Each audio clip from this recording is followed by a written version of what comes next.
ರಾಹುಲ್ ಗಾಂಧಿ, ಅಖಿಲೇಶ್ ಯಾದವ್ ಮತ್ತು ಅರವಿಂದ್ ಕೇಜ್ರಿವಾಲ್ ಅವರ 3 ಚಿತ್ರಗಳಿರುವಂತಹ ಒಂದು ಪೋಸ್ಟರ್ನ ಮಾಡಿ ಅದನ್ನು 3 ಇಡಿಯಟ್ಸ್ ಅಂತೇಳಿ ಹೇಳಿ ಹಾಕಿ ಯಾವುದೋ ವಾಟ್ಸಪ್ಪಲ್ಲಿ ಬಂದಂತಹ ಒಂದು ಪೋಸ್ಟನ್ನು ಇಟ್ಕೊಂಡು ಅದಕ್ಕೆ ಪೊಲೀಸರು ತಕ್ಷಣಕ್ಕೆ ಅರೆಸ್ಟ್ ಮಾಡಿ ಕ್ರಮವನ್ನು ಕೈಗೊಂಡೂ ಕೂಡ ಉದಯಗಿರಿ ಪೊಲೀಸ್ ಸ್ಟೇಷನ್ ಮೇಲೆ ಏಕಾಏಕಿ ಅಲ್ಲಿರುವಂಥ ಪೊಲೀಸ್ ಅಧಿಕಾರಿಗಳ ಮೇಲೆ, ಪೊಲೀಸ್ ಠಾಣೆ ಮೇಲೆ ಕಲ್ಲು ತೂರಾಟವನ್ನು ಮಾಡಿದ್ದಾರೆ. ಅಲ್ಲಿ ACP DCP ಇರ್ಬೋದು, ಕಮಿಷನರ್ ಸ್ಥಳಕ್ಕೆ ಬಂದ್ರೂ ಕೂಡ ಅವ್ರ ಮೇಲೂ ಕೂಡ ಕಲ್ಲು ಬಿಸಾಡಿದ್ದಾರೆ. ಇದು ಮೈಸೂರಿನಲ್ಲಿ ನಾಗರಿಕ ಸಮಾಜ ತಲೆ ತಗ್ಗಿಸುವ ರೀತಿಯಲ್ಲಿ ಉದಯಗಿರಿ ವ್ಯಾಪ್ತಿನಲ್ಲಿರುವಂಥ ಒಂದಷ್ಟು ಜನ ಪುಂಡ್ರು ಈ ಕೆಲಸವನ್ನು ಮಾಡಿದ್ದಾರೆ. ಈ ಘಟನೆಯನ್ನು ನಾವು ಖಡಾಖಂಡಿತವಾಗಿ ಖಂಡಿಸ್ತೀವಿ. ಇದು ಕಳೆದ ಒಂದು 15 ವರ್ಷಗಳಿಂದಲೂ ಕೂಡ ಈ ಉದಯಗಿರಿ ಪೊಲೀಸ್ ಠಾಣೆ ವ್ಯಾಪ್ತಿನಲ್ಲಿ ಪೊಲೀಸರನ್ನೇ ಗುರಿಯಾಗಿಸಿಕೊಂಡು ದಾಳಿ ಮಾಡುವಂಥ ಕೃತ್ಯಗಳು ನಡೀತಾನೆ ಬರ್ತಾ ಇದ್ದಾವೆ. ಈ ಹಿಂದೆ AK ಸುರೇಶ್ ಅಂತೇಳಿ ಒಬ್ಬಳು ಪೊಲೀಸ್ ಅಧಿಕಾರಿಯ ಕುತ್ತಿಗೆಗೆ ಕೊಯ್ದಿರುವಂಥ ಒಂದು ಘಟನೆಯೂ ಕೂಡ ಇಲ್ಲಿ ನಡೆದಿತ್ತು. ಇವತ್ತು ಮೈಸೂರಿನಲ್ಲಿ ಈ ಟಿಪ್ಪು ಸಂತತಿಯವರು ಕಾನೂನನ್ನು ರಕ್ಷಣೆ ಮಾಡುವಂಥ ಪೊಲೀಸರನ್ನೇ ಇವತ್ತು ಅವರಿಗೆ ಉಳಿಗಾಲ ಇಲ್ಲ ಅನ್ನೋ ಒಂದು ರೀತಿ ವಾತಾವರಣ ಸೃಷ್ಟಿ ಮಾಡ್ತಾ ಇದ್ದಾರೆ. ಇದು ಸಿದ್ದರಾಮಯ್ಯನವರ ಆಡಳಿತದಲ್ಲಿ ಯಾವ ರೀತಿಯ ಪರಿಸ್ಥಿತಿ ರಾಜ್ಯದಲ್ಲಿ ನಿರ್ಮಾಣವಾಗ್ತಾಯಿದೆ ಅನ್ನೋದಕ್ಕೊಂದು ದ್ಯೋತಕವಾಗಿದೆ.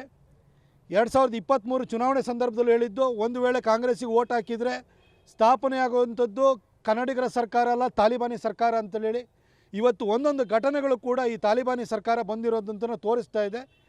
ನಾವು ಈ ಘಟನೆಯನ್ನು ಖಡಾಖಂಡಿತವಾಗಿ ಖಂಡಿಸ್ತೀವಿ.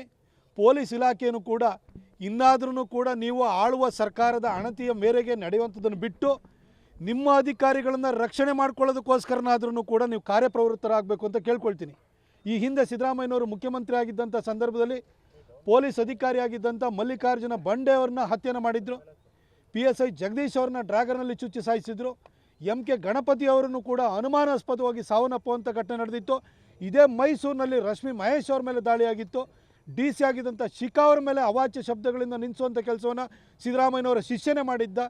ಈ ರೀತಿ ಘಟನೆಗಳು ಅವ್ಯಾಹತವಾಗಿ ಈ ರೀತಿ ಘಟನೆಗಳು ಸಂಭವಿಸ್ತಾ ಇತ್ತು.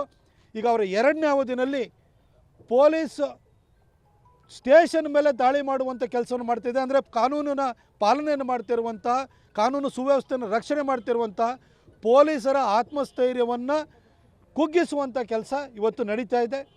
ಇದಕ್ಕೆ ಅವಕಾಶವನ್ನು ಪೊಲೀಸ್ ಇಲಾಖೆನ ಕೊಡಬಾರ್ದು ಅಂತ ನಾನು ಕೇಳ್ಕೊಳ್ತೀನಿ. ಅದು ಖಂಡಿತ DJ ಹಳ್ಳಿ ಮತ್ತು KJ ಹಳ್ಳಿ ವಿಚಾರ ಇರ್ಬೋದು, ಹುಬ್ಬಳ್ಳಿನಲ್ಲಿ ಪೊಲೀಸ್ ಜೀಪನ್ನು ಏರಿ ಅದನ್ನು ಜಖಂಗೊಳಿಸಿದಂಥ ವಿಚಾರ ಇರ್ಬೋದು. ಈ ಸಂಬಂಧವಾಗಿ ಅನ್ಲಾಫುಲ್ ಆ್ಯಕ್ಟಿವಿಟೀಸ್ ಪ್ರಿವೆನ್ಷನ್ ಆ್ಯಕ್ಟ್ ಅಂತ ಹಾಕಿದ್ರು.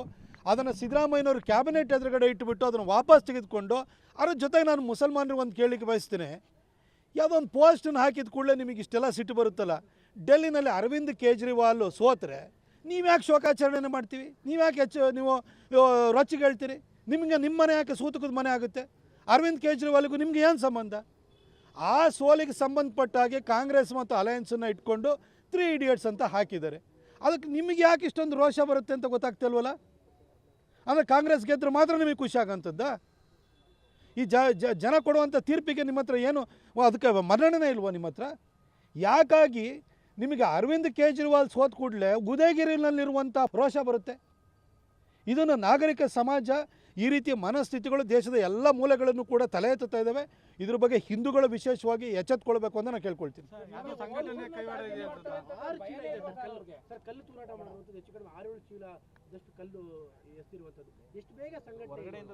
ನಾವು ರಾಜು ಮರ್ಡರ್ ಕೇಸ್ ಆದ ನಂತರನೇ ಉದಯಗಿರಿ ಪೊಲೀಸ್ ಠಾಣೆ ವ್ಯಾಪ್ತಿನಲ್ಲಿ ಒಂದು ಕೂಂಬಿಂಗ್ ಆಪರೇಷನ್ನ ಮಾಡಿ ಮಸೀದಿಗಳನ್ನು ಕೂಡ ನೀವು ಜಫ್ತೀನ್ ಮಾಡಿ ಎಲ್ಲ ರೀತಿಯ ಹತ್ಯಾರಗಳು ನೀವು ಅಲ್ಲಿಗೆ ಸಿಗ್ತವೆ ಅಂತ ನಾವು ಅವತ್ತೂ ಕೂಡ ಹೇಳಿದ್ದು. ಅವತ್ತೂ ಕೂಡ ಸಿದ್ದರಾಮಯ್ಯನವ್ರ ಸರ್ಕಾರನೇ ಇತ್ತು. ಇವತ್ತು ಈಗ 3-4 ಚೀಲ ಕಲ್ಲುಗಳನ್ನು ಅಲ್ಲಿ ತಂದು ಅವರು ಬಿಸಾಡ್ತಾರೆ ಅಂತೇಳಿ ಹೇಳಿದರೆ, ಕಲ್ಲಲ್ಲಿ ಹೊಡಿತಾರೆ ಅಂತೇಳಿ ಹೇಳಿದರೆ ಇದೊಂದು ವ್ಯವಸ್ಥಿತ ಪ್ರಯತ್ನ ಅಲ್ವಾ? ಹೇಳಿ ಕೇಳಿ ಈ ಒಂದು ರಾಜು ಮರ್ಡರ್ ಕೇಸ್ನಲ್ಲಿ ಭಾಗಿಯಾಗಿರುವಂಥ ಅಬಿದ್ ಪಾಷಾನು ಕೂಡ ಇಲ್ಲೇ ಅಡಗಿದ್ದವನು. ಈ ಹಿಂದೆ 2011ರಲ್ಲಿ ಹುಣಸೂರಿನ 2 ವಿದ್ಯಾರ್ಥಿಗಳು ಮಹಾಜನ ಕಾಲೇಜಿನಲ್ಲಿ ಓದ್ತಿರೋರನ್ನ ಸಾಯಿಸಿದ್ರಲ್ಲ, ಅದರ ಕೊಲೆಯ ಆರೋಪಿನೂ ಕೂಡ ಇದೇ ಉದಯಗಿರಿ ಸ್ಟೇಷನ್ ವ್ಯಾಪ್ತಿನಲ್ಲಿದ್ದ. ಹಾಗಾಗಿ ಉದಯಗಿರಿ ಪೊಲೀಸ್ ಸ್ಟೇಷನ್ ವ್ಯಾಪ್ತಿ ಭಾಳ ಮೊದಲಿಂದಲೂ ಕೂಡ ಹೈಲಿ ಸೆನ್ಸಿಟಿವ್ ಇದೆ. ಇಲ್ಲಿ ಎಲ್ಲ ರೀತಿಯ ಕಾನೂನು ಬಾಹಿರ ಕೃತ್ಯಗಳು ಸಂಭವಿಸ್ತವೆ. ಇಷ್ಟಾಗಿಯೂ ಕೂಡ ಇದ್ರ ಬಗ್ಗೆ ಮುಂಜಾಗ್ರತಾ ಕ್ರಮವನ್ನು ಯಾಕೆ ಕೈಗೊಳ್ಳಲ್ಲ ಅಂತ ಹೇಳ್ಬಿಟ್ಟು ನಮಗಂತೂ ಅರ್ಥವಾಗ್ತಿಲ್ಲ. ಸಿದ್ದರಾಮಯ್ಯನವರೇ ಇನ್ನು ಎಷ್ಟು ದಿನ ಮುಖ್ಯಮಂತ್ರಿ ಆಗಿರ್ತಿರೋ ಇಲ್ವೋ ಗೊತ್ತಿಲ್ಲ, ಆದರೆ ಈ ರೀತಿ ನಿಮ್ಮ ಮೂಗಿನ ಕೆಳಗಡೆ ಇರುವಂಥ ಮೈಸೂರಿನಲ್ಲೇ ಪೊಲೀಸ್ ಇಲಾಖೆ ಮೇಲೆ ಈ ರೀತಿ ಆಕ್ರಮಣ ಆಗುವಂಥದ್ದು ಇದು ನಿಮ್ಮ ಆಡಳಿತ ಎಷ್ಟು ರೀತಿ ವೈಫಲ್ಯವನ್ನು ತೋರ್ತಾ ಇದೆ ಅನ್ನೋದಕ್ಕೆ ನೀವು ಎಷ್ಟು ಅಸಮರ್ಥ ಮುಖ್ಯಮಂತ್ರಿ ಇದ್ದೀರಿ, ನಿಮ್ಮ ಊರಿನಲ್ಲೇ ನಿಮ್ಮ ಬಗ್ಗೆ ಗೌರವ ಇಲ್ಲ ಮತ್ತು ಭಯ ಇಲ್ಲ ಅನ್ನೋದನ್ನು ಇದು ತೋರಿಸ್ತಾ ಇದೆ. ನಿಮ್ಮ ಅಸಮರ್ಥತೆಯ ಪ್ರತೀಕ ಈ ಘಟನೆ ಆಗಿದೆ.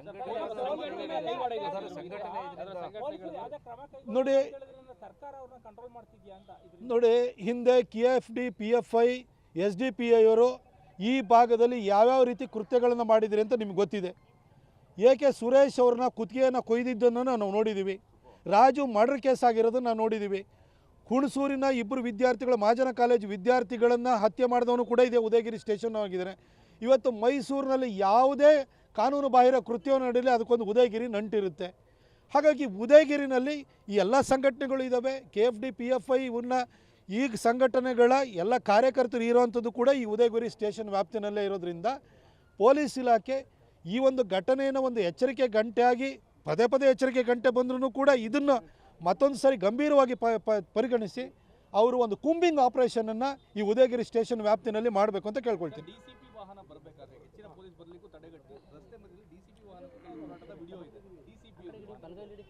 2015ರಲ್ಲಿ ರಾಜು ಮರ್ಡರ್ ಕೇಸ್ ಆದಾಗಲೂ ಕೂಡ ಇದೇ ಕ್ಯಾತ್ಮಾರ್ನಹಳ್ಳಿಯಿಂದ ರೇಣುಕಾದೇವಿ ಬ್ಲಾಕ್ ಹತ್ರ ನಾವು ಅದರ ಅಂತ್ಯ ಸಂಸ್ಕಾರಕ್ಕೆ ತೆಗೆದುಕೊಂಡು ಹೋದಾಗ ಆವಾಗಲೂ ಕೂಡ ಪೊಲೀಸ್ ಕಮಿಷನರು DCP ಅವರು ಅದ್ರ ಜೊತೆಗೆ ಆಗ ರೂರಲ್ SP ಆಗಿದ್ದಂಥ ಅಭಿನವ್ ಖರೆ ಇದ್ದರು.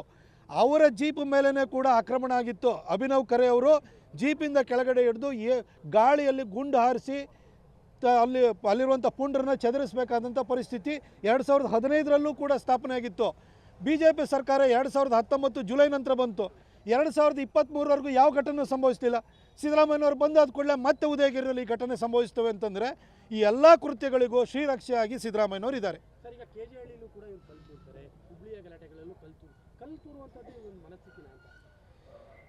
ನೋಡಿ ಇವರಿಗೆ ಇವ್ರ ಧರ್ಮದಲ್ಲೇ ಕಲ್ಲೊಡೆ ಅಂತ ಒಂದು ಸಂಸ್ಕೃತಿ ಇದೆ. ಹಾಗಾಗಿ ಎಲ್ಲೇ ಕಲ್ಲು ಬಿಸಾಡಿದ್ರೂ ಕೂಡ ಇವರು ಭಾಗಿಯಾಗೇ ಇರ್ತಾರೆ. ಇವರ ಕೃತ್ಯನೇ ಇರುತ್ತೆ.